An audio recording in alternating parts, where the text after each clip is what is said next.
We're excited to bring you this webinar on how to engage patients and families in building trust. We have two terrific speakers joining us today.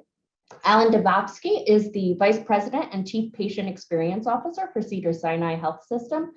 In his role, Alan is responsible for the facilitation of all patient experience strategy and operations improvements in the inpatient, ambulatory, emergency, and ancillary areas for the health system, including interpretation services and patient advocacy. Today, he's going to talk about Cedars-Sinai's Experience Collaborative. Candace Henley is one of our patient advisors and is also a colon survivor and the founder of the Blue Hat Society. The organization is founded on unconditional support and compassion for people fighting colon cancer, and their mission is to provide education, information, and free screenings for colon cancer in the minority and medically underserved communities. Candace will share her experience as a patient working on a PFAC.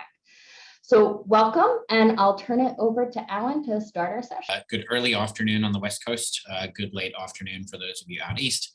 And thank you, Kelly, for the invitation to be here today. It really is an honor to share some of our work with you. I'm here on behalf of a pretty incredible organization that has done some amazing work in lots of different arenas. So I certainly don't want to take all the credit for everything. You're going to hear a lot about patient experience, but also the Building Trust partnership that we have had goes right up through our executive level. A lot of our leadership and physicians are obviously very interested in this kind of work. So it is an honor to represent Cedars-Sinai on today's webinar. So thank you. Kelly or Nick, you can see my slides, right?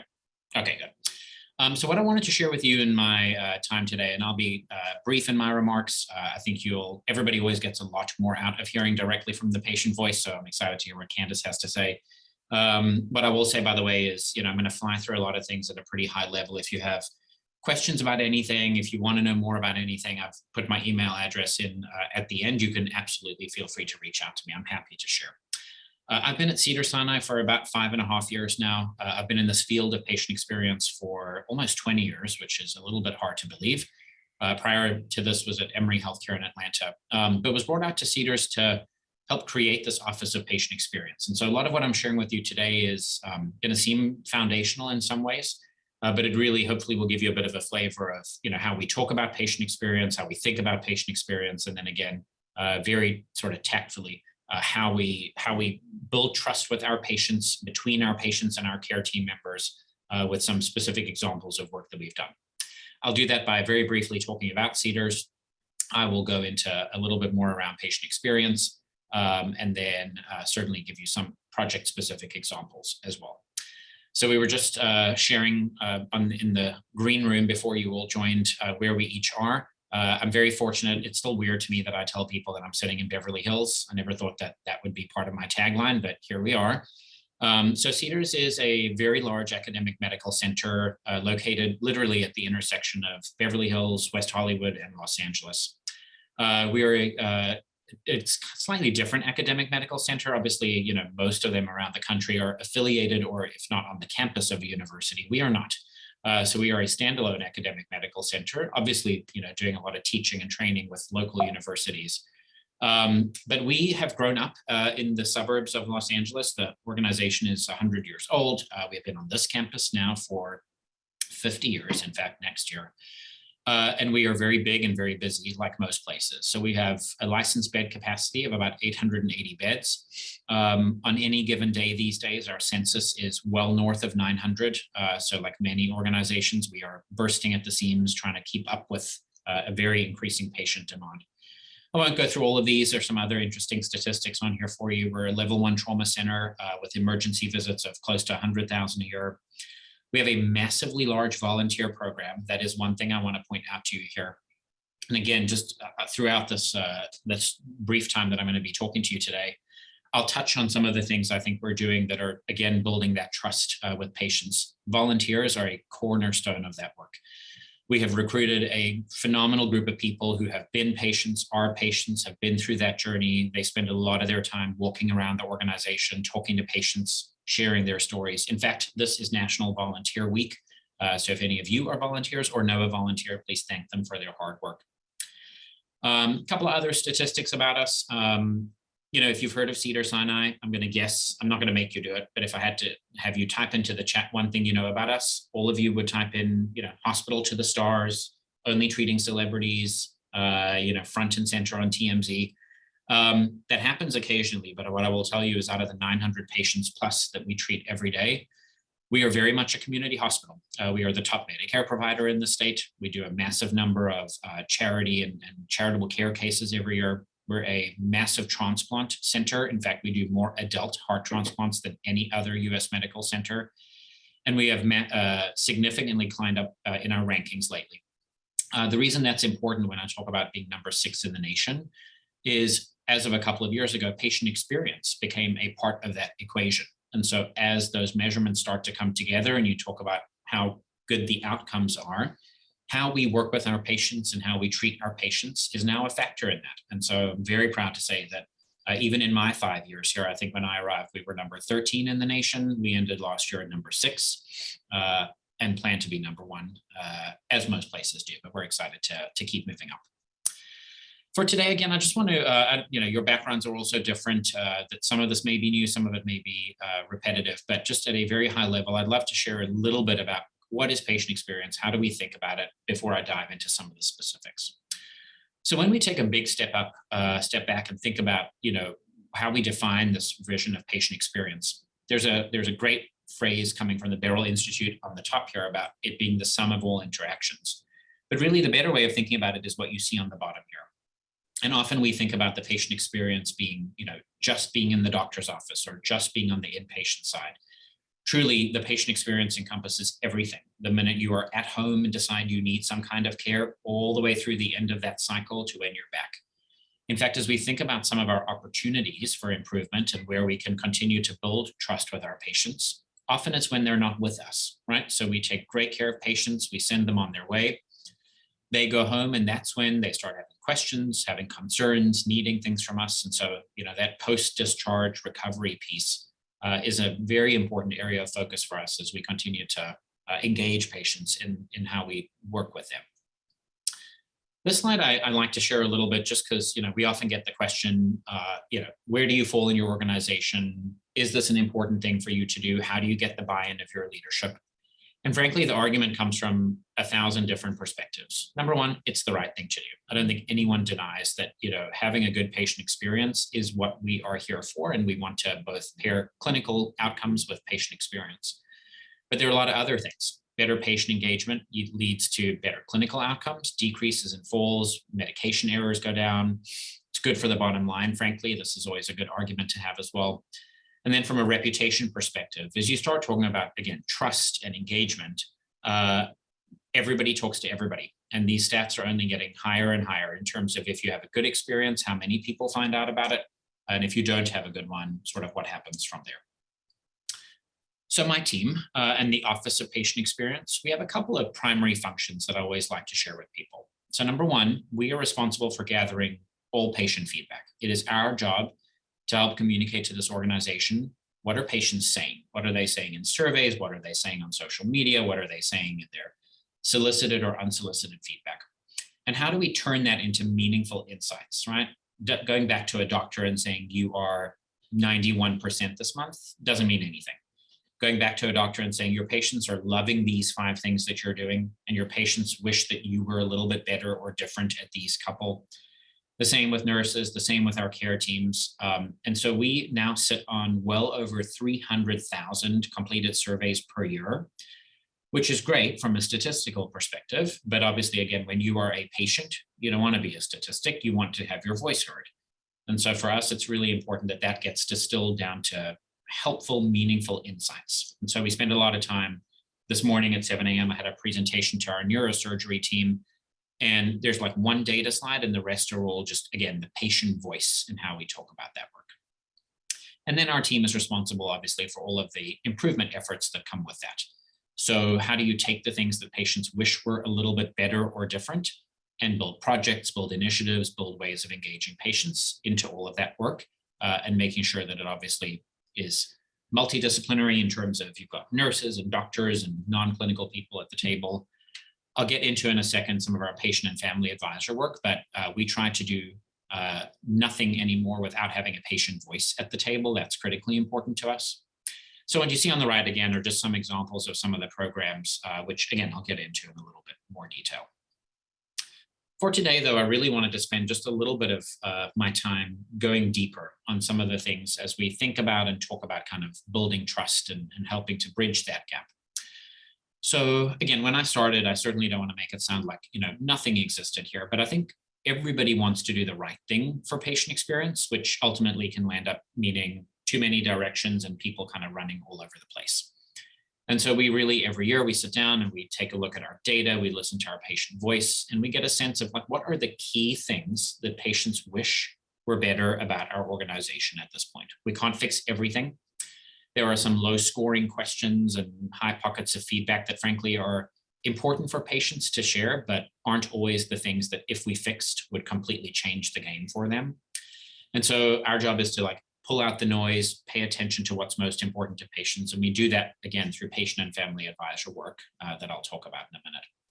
But what you see on the screen here are just a couple of examples of big things that we work on that again are very important to our patients. Our team can help facilitate in terms of whether it's a training or a coaching or a program, but the ability to be able to make the organization better at the patient experience. So for example, on the top left, a formal training program around patient experience skill building. So what we hear from our patients often is when it comes to, again, building that trust, being heard, feeling like patients are part of their care, often it comes down to the way in which we talk to patients. Not necessarily, sometimes it's process related, but it's, I felt like my doctor wasn't listening to me. I felt like my care team wasn't paying attention to what I was saying. So a big part of our job, sorry, there's an ambulance coming by my window. A big part of our job, again, is to help our care team. They provide such outstanding clinical care. We don't want to get in the way of that. What we do is we come in and say, okay, there's a way in which you can share that with patients that is more digestible, easier to understand, makes them feel like they are part of it. So we spend a lot of time, again, coaching, skill building, doing that work with our frontline team members to be able to say, here's the right way of delivering the message so the patient and family hears you so that they feel like they can trust you and engage in their care with you. Another example, the second bullet point is our leader rounding program. This is a little hard to believe, but true. In many hospitals, other than clinical leaders, people don't really go into patient rooms, especially during COVID. You can imagine that's been a challenge, but we have a lot of patients who are just sitting in rooms all day long, watching the clock tick and don't have a lot of people to talk to. And so a formal leader rounding program for us has been really helpful. We now have every single director and above rounding at least once a month on patients, walking into the room and saying, I'm Alan Dubovsky, I'm part of our leadership team. How's everything going? What can I help change for you? What's going well? What can we celebrate? And I'll tell you, we've picked up on a lot of issues. It's been really helpful for the patients to be able to share some things. But the biggest thing that this has done for us, this leader rounding program, is to actually help build the trust from our senior leaders, with our senior leaders. I won't rat anyone out, but the number of people on our leadership team who had not set foot in a patient room in a decade plus was kind of alarming. And until you've seen what it looks like in a patient room, felt what it's like to be a patient, sat down in the chair, and whether it's, you've stared at kind of the white walls without anything interesting to look at, or you've watched the TV that doesn't have, streaming services, or you've listened to the noise on the unit. The comments that we get back are leader rounding. We'll get leaders say, I know I help patients, but this helped me more than anything. I get why we are here, and this is important to me.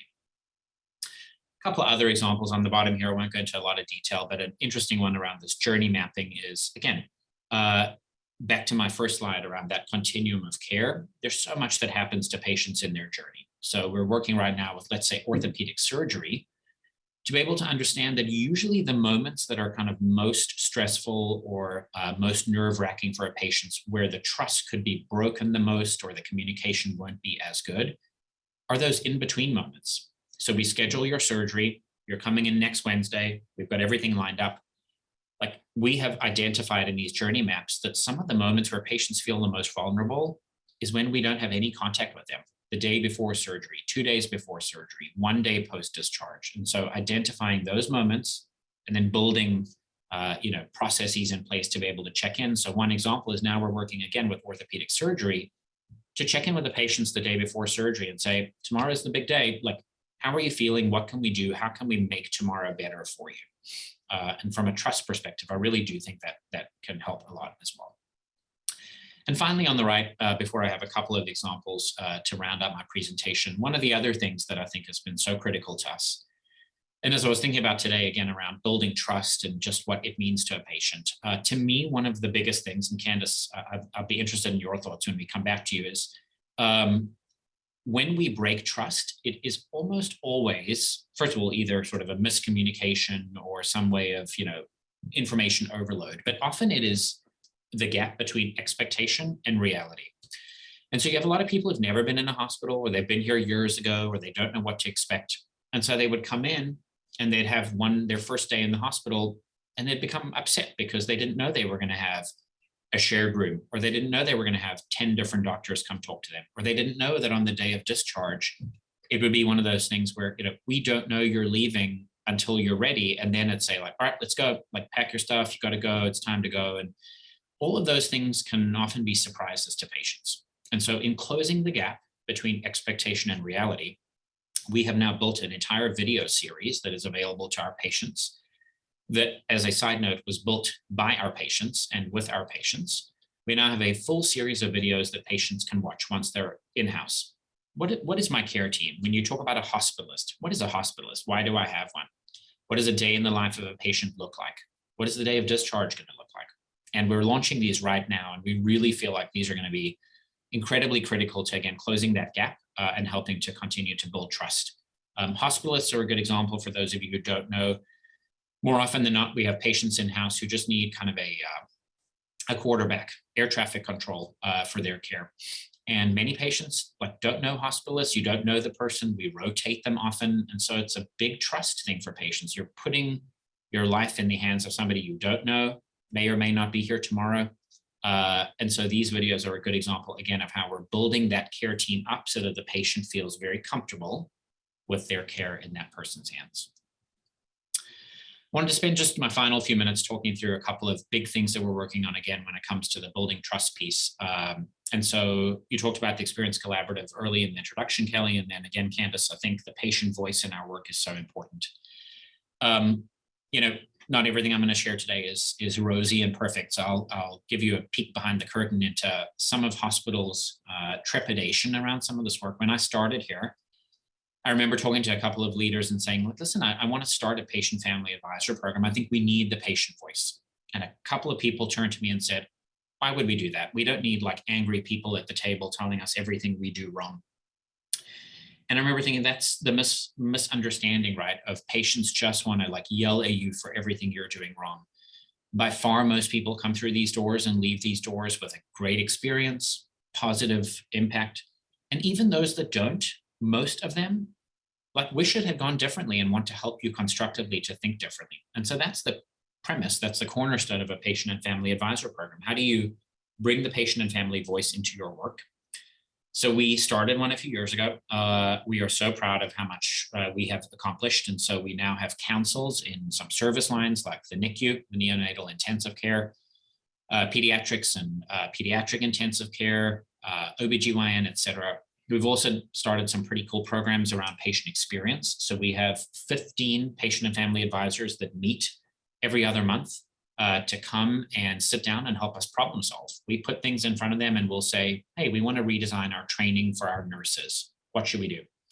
We want to redesign our service and amenities programs. How do we think about it? The one that I am sort of incredibly proud of that I want to point you to, this is not a typo in terms of numbers.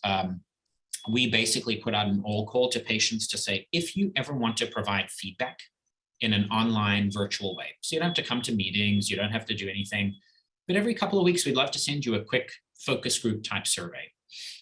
We have gone from 2,000 patient and family members on this panel 3 years ago to 22,000 in a very short amount of time. This group has helped us enormously. They've helped us not make some big mistakes. They've helped guide us into good patient voice around some of our work.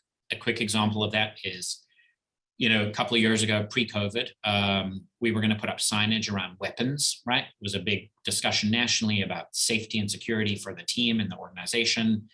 And everybody here was like, no, I don't think we need to have a picture of a gun, or patients are going to take it offensively and patients aren't going to like it. It's going to be too much. And I said, let's put it in front of the panel.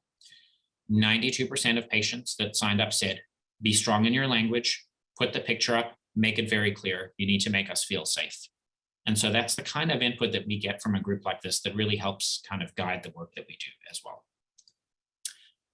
The final thing I wanted to share with you, which I thought was so fitting for today, and the reason, by the way, that this says draft across the middle of it is because it's literally about to go live, but I didn't want to not share it with this group. Again, I want to be respectful to the patient voice and family voice as much as I can. The trust goes both ways, obviously, and a big piece of my job is not that the patient isn't always right. Frankly, we have a lot of times when patients can break the trust with their care provider and with their care team and behave in a way that is not conducive to a good relationship. And so we built this Partners in Care agreement and Partners in Care statement. We built this with our patients, with our care team members. This went through 1 million iterations. And it is now about to be posted in every single patient room, handed out to patients as they come in. And I know it's a lot for you here. So again, if you want a copy, you can certainly reach out to me. But I pulled out a couple of things here. So number one, this is just, again, what it looks like in general. But I pulled out the important things here. So, we strive to give you the highest quality of care at Cedars-Sinai.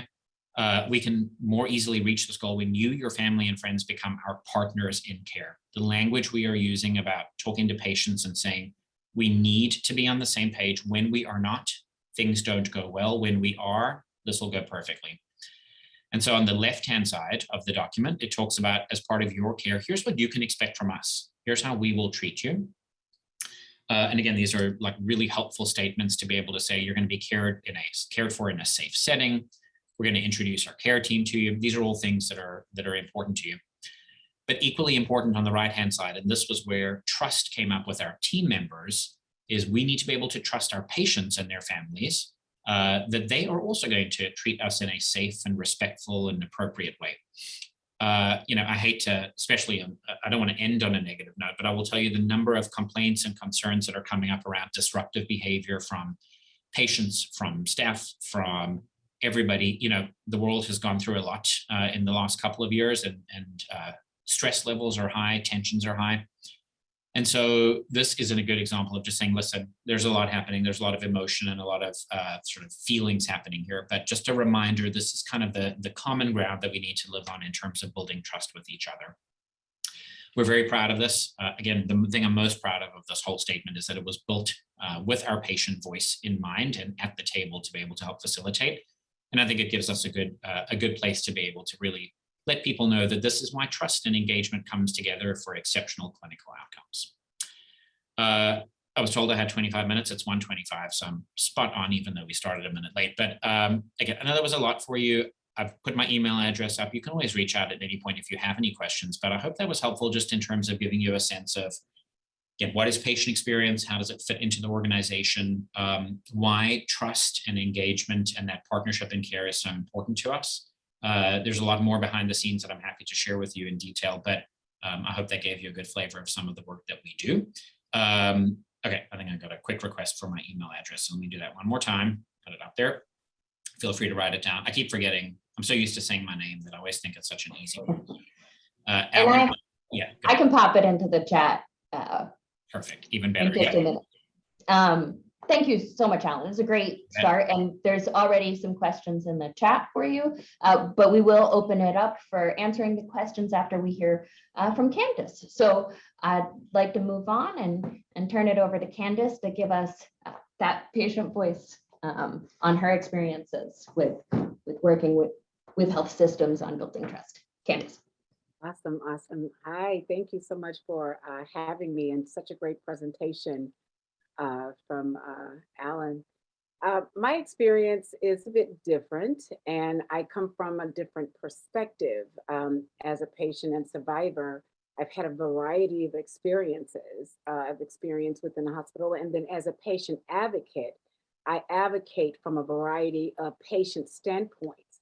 And a lot of times I always start with asking the temperature of, have you visited your own hospital as a patient to see how your hospital runs when you're not in charge or when you're not in a position of authority? Because a lot of times we think the things that we put in place are great ideas and that they flow across the continuum for all patients, but unfortunately they do not. And there are a lot of variety of experiences that patients have, good and bad.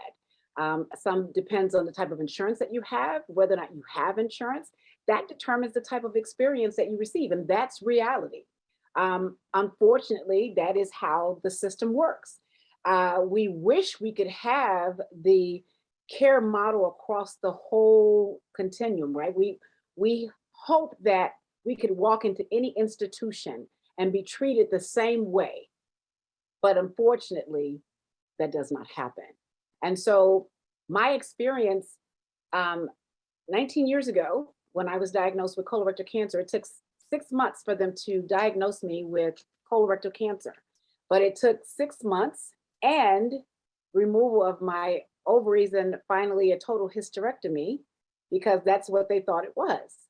And because I was the patient that said, okay, I trust you, fix me. I didn't ask questions. And then I was paternalized. I didn't have the opportunity to think things over. I was rushed through the process. This has to happen now. And because those things had to happen now, it put me in a state of financial debt and homelessness. And no one stopped that took a moment to say, does the treatment match the life?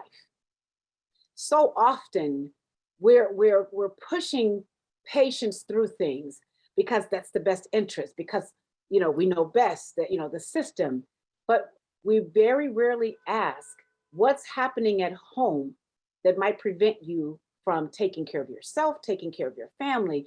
What is there that you need to do before we do this? So there's pre-work before any procedures that need to happen. And so I'm always asking, do you ask your patients, what is it that's happening at home that we might be able to say that might prevent you from making your appointments, participating in clinical trials, keeping your appointments with your doctor, making a certain test?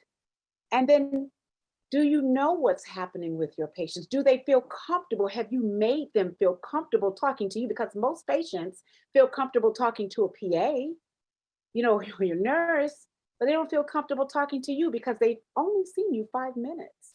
And then when they do see you, it's a quick in and out. You didn't answer any questions. You might answer one. You didn't recall the last visit, so you don't really know what happened the last visit, right? And so then they're like, well, I got a question about what happened last time. Well, you know what? That's not important, but it is important. Listening to the patient is what builds trust.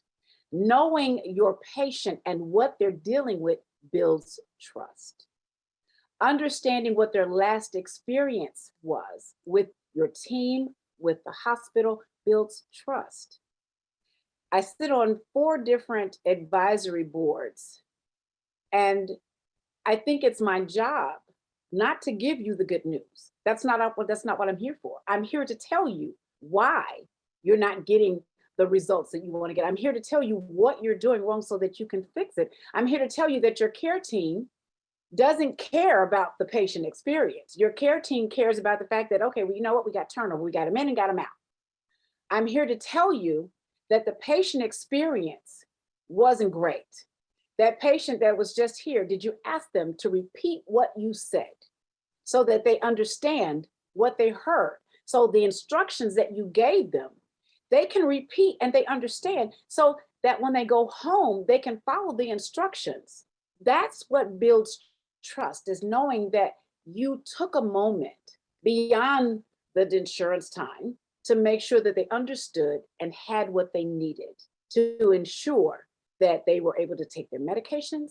They understood what you said. They knew where to go. They knew what to do. And they felt like they were seen and that they were heard.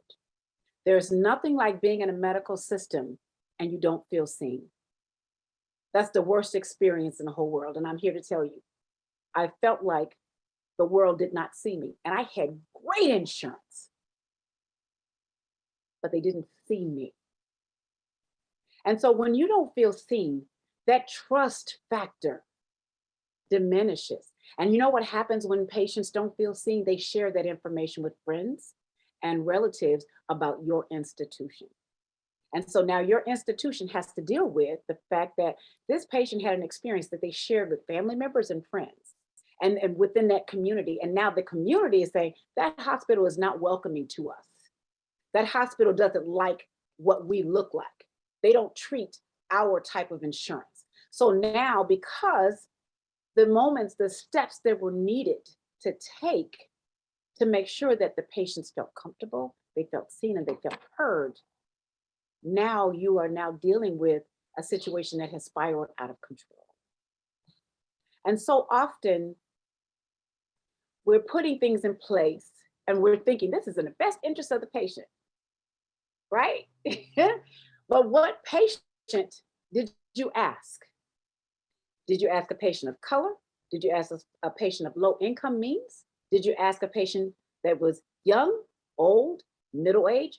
Who is that patient that you receive that information from? Because the information should cover the patients that come into your institution.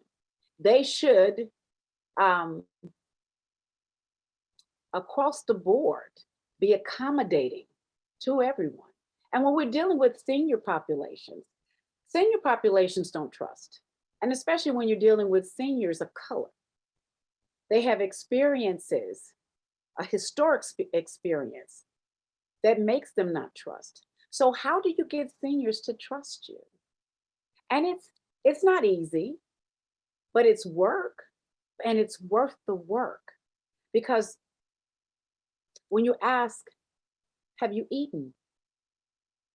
When was the last time you've had a full meal? When was the last time you've seen a physician, your last visit? How did your last visit go? Has there been any changes that has happened with you that you haven't shared between the time you were here last? Is there anything that is going on with you? And these are questions, they're probing questions, because you need to ask. Seniors don't like to be forthcoming. And I can tell you that my mom is a senior, and I have to dig to get her to tell me the things that I need to know to help her in her medical care. Like, Mom, when was the last time you had a bowel movement? And she doesn't want to share that because she thinks that's personal. But in order for me to help her the best way I possibly can, and to help her build trust within the medical physicians that she's seeing, I have to usher this conversation along. And I have to say, Mom, these are common questions that you should ask. And one of the things that we realize within the patient community is that my mom, and this is what my mom said, well, I didn't think that it was important to share because it wasn't that big of a deal. But it's the things that you don't ask that are the big deals. What's happening at home? What has changed? Are you, have you slept lately? How well are you sleeping? How well are you eating? How well are you going to the bathroom? Is there someone at home with you? How, are you walking? Has anything changed? These are very important questions that help build trust, because it's showing that you are interested in finding out what you can do to enhance their care, enhance their experience. And when it comes to patients of color, our experiences within the medical system has not been that great. And when you're still dealing with institutional red tape that still teaches race-based medicine, that becomes a challenge. And then when you think about what we're dealing with now, I had a researcher that I spoke with a couple of years ago, and he started mentioning, about doing the research. And I said, well, yeah, but you have to think about, the historic nature of research and why people of color shy away from it. And he said, is that still a thing? And I'm like, wow, is that still a thing? What's the thing? Racism isn't a thing. It's, it's live and in color. But yeah, it is, because it's like anything else that's passed down. It's ancestral. That knowledge and that information is shared. But then when we're living in a time where we have books that are being banned because no one wants to discuss racism and discuss the historical nature of what has happened in America, we're losing trust. Because how can I trust that this institution is teaching that we are no longer in this place, and we are trying to be inclusive, and we are ridding racism. And if you have taken an oath to do no harm, but yet you still are doing harm with implicit bias, why are you in medicine? Why are you here? There should be nothing that you look at another person that says, I don't want to treat you. I don't think everyone is worthy, because someone has someone that loves them, that expects them to be treated with dignity and respect. And when I enter a hospital, I expect to be treated with dignity and respect. And it's given. But then when you think about the magnitude of when you're dealing with patients in crisis, you may not always get the best of that person, but that's where empathy comes in. Understanding the situation that a person is in and giving them space to come back and say, I apologize. This is a lot. And I have been in that space where I have been given news that I did not expect. Can you imagine what it's like to endure institutional red tape, where you're trying to save your own life, but then you're told, well, your insurance won't cover you here, so we have to send you over there. You can't see the doctor that you originally had your appointment with because, well, we have an agreement with your insurance that we'll send you to the smaller clinic so that you can be seen there, because that saves the insurance money. It doesn't work. It's not about you, it's about the insurance. And so now the patient is frustrated because what the expectation that they had is not met. And that's why I asked, have you experienced your own institution as a patient to understand the institutional red tape, the health disparities that your patients may come from, the barriers to transportation, the barriers to just even eating healthy? Yes, it's easy to say, well, you need to have a diet of fresh fruits and vegetables, but when fresh fruits and vegetables are about 5 miles from your home, and you can only make it to the grocery store once or twice a month, well, that's a luxury that that patient can't afford. And so when I started thinking about this title about building trust, it was so far and vast in my mind, because I was like, wow, this is a conversation that can go on for hours, right? Because there's so many pockets to this, but it's about, where do you want to start? What does your institution look like when they have patients of color come in? How many researchers of color does your institution has to usher the patients in and to speak about the fears that that patient may have? Are your researchers well versed in understanding medical history, and that it is still a thing, and that it is one of the reasons why you don't have a lot of participation in clinical trials and research? These things are important, and they are important for the success of your institution and the trust that you're looking, and the trust if any of you are patient facing, and the trust that your patients may have.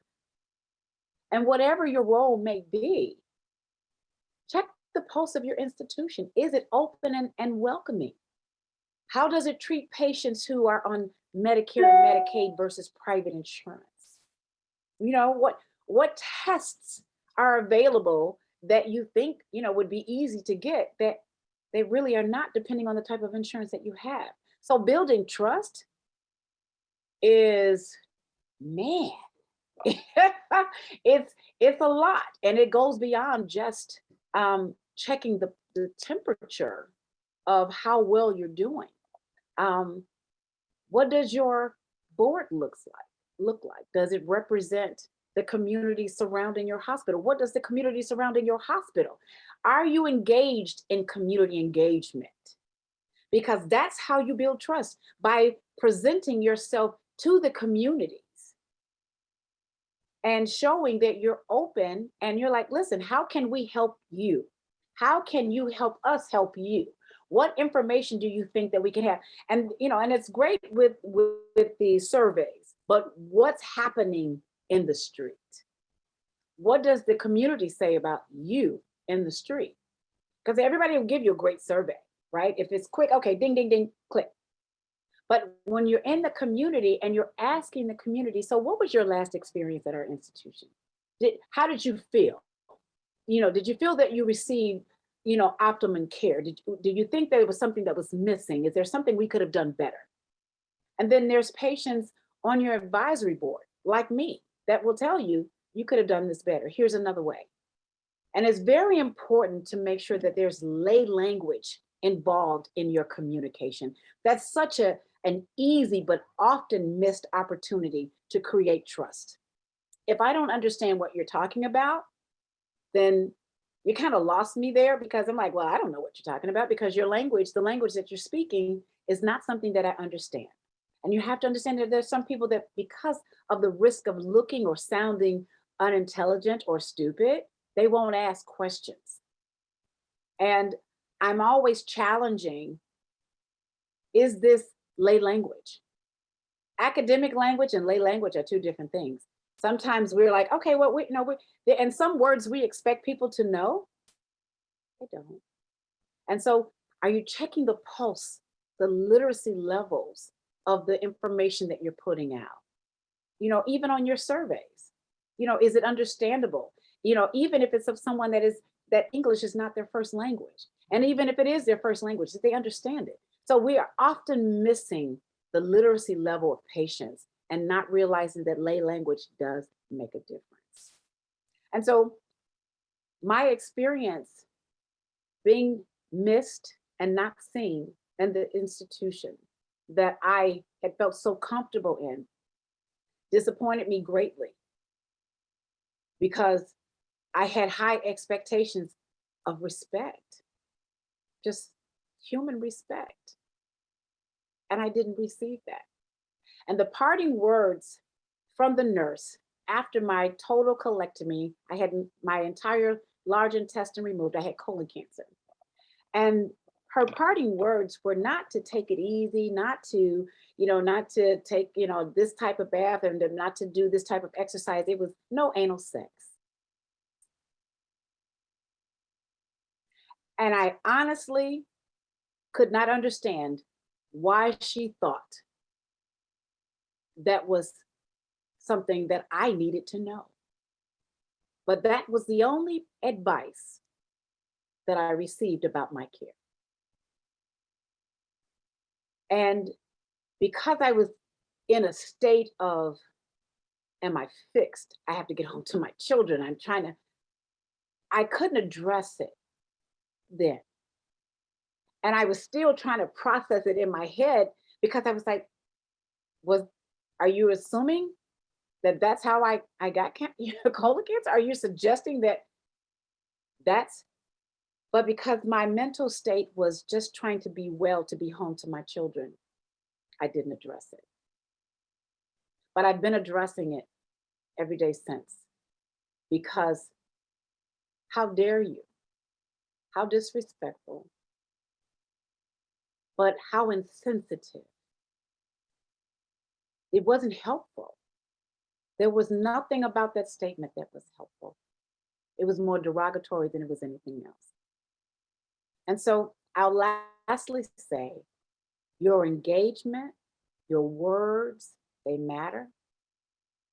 Your attitude, they matter. Your questions, they matter. Everyone that is involved with the patient experience, it matters. So don't ever think that something is too small or it's too great, because one size definitely does not fit all. So thank you for having me, and I am open for any questions that you'd like to have. Thank you so much, Candace. And I always appreciate that you're willing to be so open and share your experience. And we do see you, and we're so very grateful for you. So we have a couple of questions, and Candace, you should definitely check out the chat. Lots of love for you in there. But I want to just point people, if you would like to ask questions aloud, feel free to raise your hand and we'll call on you. And we have a few questions in the chat, so feel also free to add more in there. So this, I believe, is for Alan. How are the metrics of experience accumulated and shared in the organization? And what is the commitment of Cedars-Sinai to promote value and the integrity to respond to the outcomes of these metrics as equivocal, if not primary measures relative to clinical metrics? Thank you. By the way, Candace, that was fantastic. Thank you too for sharing your story. I'm glad that I went first, because otherwise everybody would not have wanted to listen to my presentation after yours. But to the question, I think it's from Michael. So the metrics of patient experience, we have built a couple of things. Number one, we've taken our vendors platform and turned it into a much more easily understood and easily digestible set of dashboards internally. So we use Tableau as a platform. We actually worked with our physicians and our nursing leadership to help build that dashboard. And so, we took away all the red and green, we took away all the exclamation points, we took away all the harsh language. I think Candace made a really interesting point around, again, sort of the language and the tone and the reading level and the literacy level. And I think that applies to a lot, right? So even how we then push our patient experience data and our metrics out in the organization, we used to show a lot of red and green, and nothing disincentivizes or just, takes away any encouragement than seeing a lot of red. And so we push those reports out monthly. Everyone has live access to those dashboards. Again, if you're interested in more information, I'm happy to share it with you. So that's typically how we present it. I obviously do a lot of other presentations to physician groups, nursing groups. It's a big chunk of my job. And then to our patients, by the way, so we actually publish all of that. We were one of the first out here on the West Coast to go live with publishing our patient experience data on our public website. So if you look up a doctor at Cedars-Sinai, the same place you will find their credentials, you will see their patient satisfaction comments. So what patients are saying about them, both positive and negative. And then I think, again, that goes to the second part of the question around sort of the commitment of this to promote the value and integrity of this. We are very transparent with our information. We share a lot about this. We are also the first ones to say that clinical outcomes are the most important thing that we want to provide here.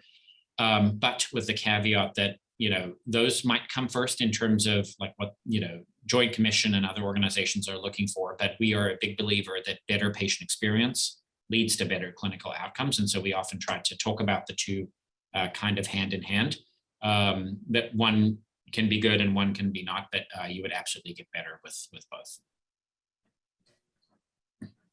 Terrific. I want to pause here for a moment and just see if there's anyone who would like to ask any questions aloud.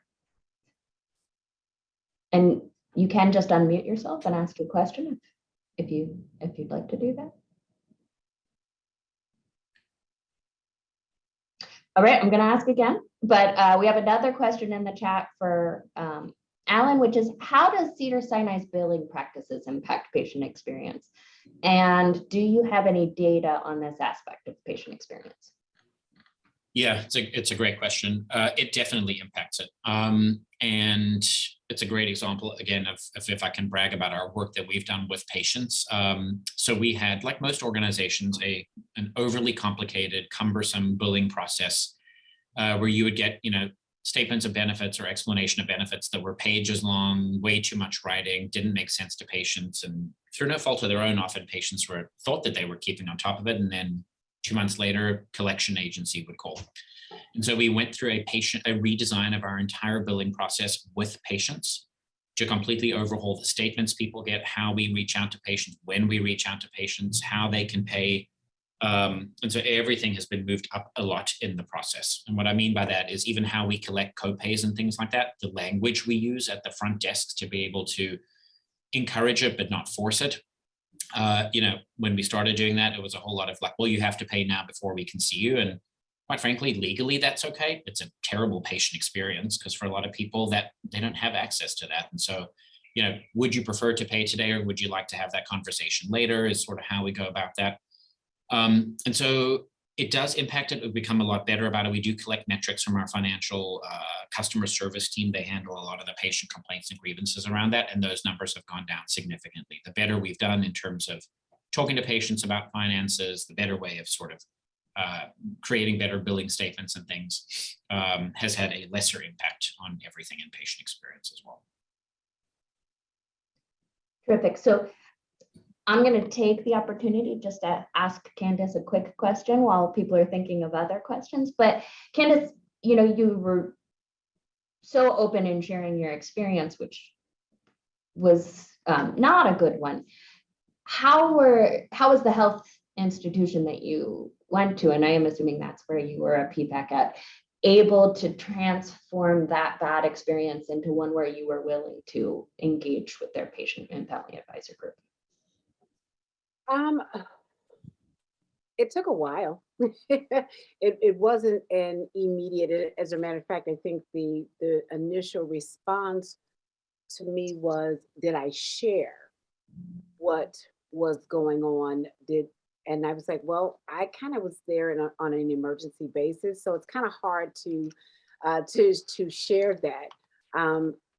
But then upon years of sharing my story, and I've just out of because one of the things I don't want to do is destroy an institution, right? I don't want to destroy anyone's reputation, but I want to use it as a learning lesson, which is why I've never publicly shared the name.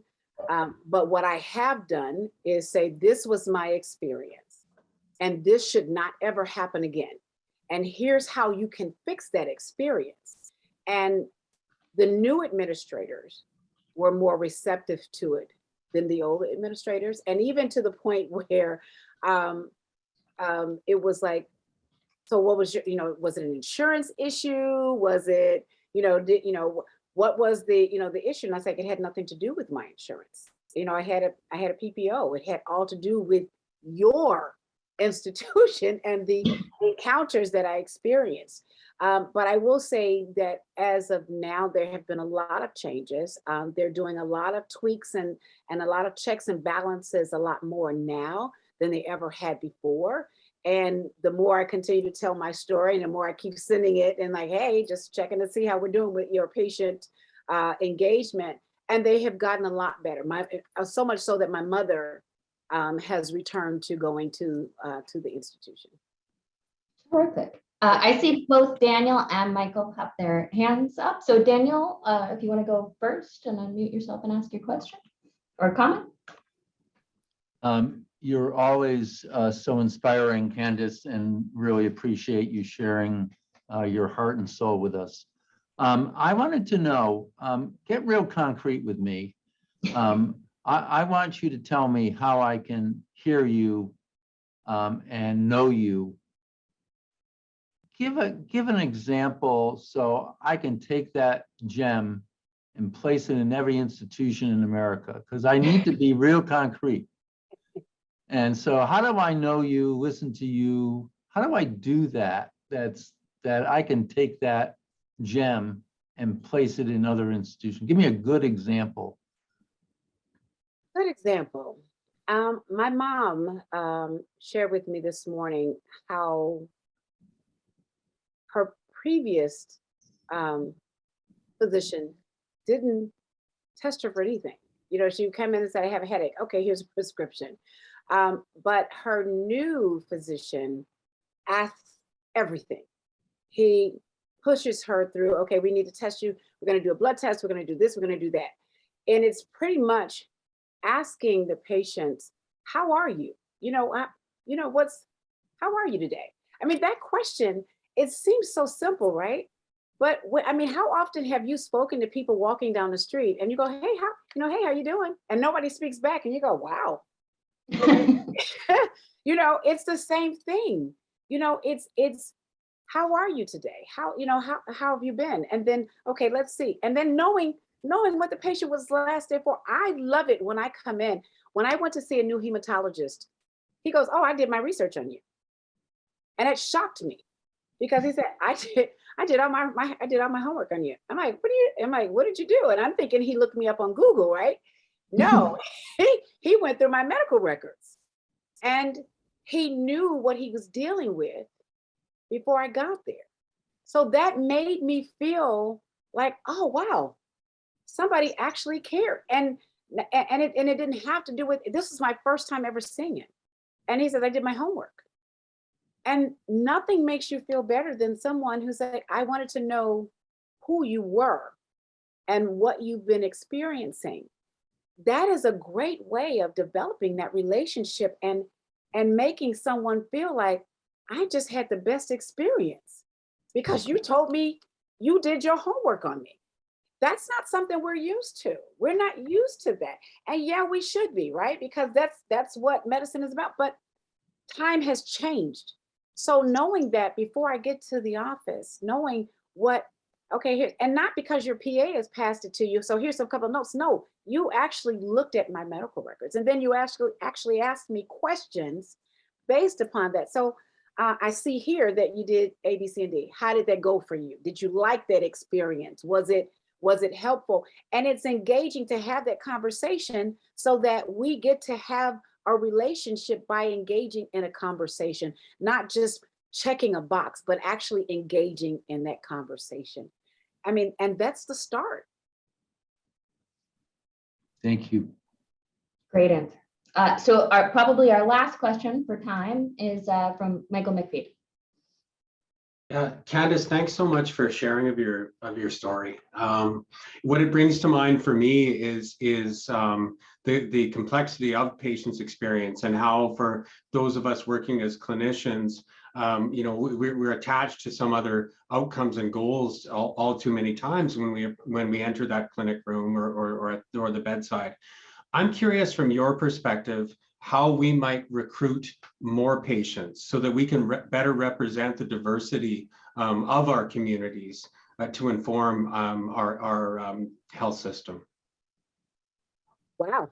You know what? And are you for an advisory board? Is that what? I just want to make sure they understand. I mean, in any way, because what I see in my system is that I see a certain population being represented, people that look a lot like me, quite frankly. I don't see diversity represented. We're not getting those divergent viewpoints to kind of challenge the status quo. Yeah, and a lot of times that's because that type of, it's hard to discuss race, right? Because it's a difficult subject, it's a painful subject, and it's one that a lot of people don't know how to approach without feeling uncomfortable. But the reality of it is that it is uncomfortable, and it should be uncomfortable because it's not an easy topic to discuss. But it's a hard conversation to have, but it's a reality to say, you know what, we need more diverse populations. So here's what we need to do. And community engagement and actively participating in diverse community engagement to find out what would it take to get you to be involved in clinical trials. Here's what we're looking to doing. We're trying to, I'll use diabetes as an example. And we know diabetes is very huge and rampant in communities of color. So, but there's a clinical trial for diabetes. Having that conversation and acknowledging that, yes, we understand, and it's beyond Tuskegee. So let's say we understand that historical atrocities have happened, but we want to fix that. But the way that we fix that is by having you participate and having open dialogue and being open to have the discussion, because it's uncomfortable. But then also representation matters. Who's at the table with you? And a trusted advisor, someone in the community that's a trusted member of the community that's actually doing this work to help you along with this, because that's important. The messenger is important as well. And then the message is important. We're trying to help eradicate diabetes, but we can't do that without your help. And here's how we can recruit. Here's how we would like to recruit you to help us help you. And so words matter. So it's all about words. It's all about action and intentionality and making sure that it's constant, not every now and again, but constant. How often are you looking to do this? How often? And then who's doing the work? Are they willing to step out of the office and do community engagement? Because seeing you in the community makes a huge difference, because it's opening. It's like, wow, you're actually here and without your white coat on. Because you know what? Because I'm always telling doctors, come into the community, but leave your white coat at home. put your jeans and gym shoes on, a nice, a nice casual top, and come into the community and start asking questions. What is it how can we do better? How can we help? What would it take? But it definitely takes developing relationships with communities of color, with trusted messengers, and then bringing them to the table and saying, here's the problem that we have, and we need help. And I promise you, you'd be surprised how many people are looking to help bring institutions along, out of this. I'm so grateful for, some institutions now starting to realize. Northwestern, I think a couple of years ago, back in 2021 or 2020, said that they're doing away with race-based medicine with their tools and things that are, measuring your heart rate based upon the fact that you're, check the box, black or white. So these things matter. So they might seem so small, but they do matter.